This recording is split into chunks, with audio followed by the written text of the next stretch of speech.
Nonton bareng laga semifinal AFC antara Timnas Indonesia versus Uzbekistan di Kesawan yang digelar pemerintah Kota Medan diwarnai aksi lempar botol plastik minuman. Ribuan penonton ini kecewa karena siaran pada layar videotron yang ditampilkan saat bertanding terjadi gangguan teknis mulai dari pertandingan awal hingga akhir. Ricuh, aksi lempar botol plastik minuman terjadi saat nonton bareng laga semifinal AFC antara Timnas Indonesia melawan Uzbekistan di Kesawan, Kota Medan pada Senin malam. Ribuan penonton ini kecewa atas fasilitas yang diberikan Pemkot Medan karena siaran yang ditampilkan saat pertandingan pada layar videotron terjadi gangguan teknis atau buffering mulai dari pertandingan awal hingga akhir.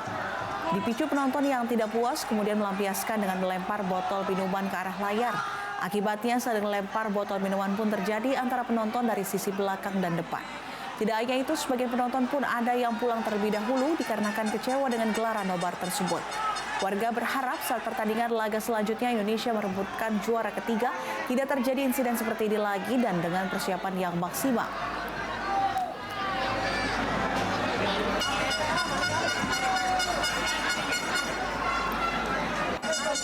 Jelajahi cara baru mendapatkan informasi. Download Metro TV Extend sekarang.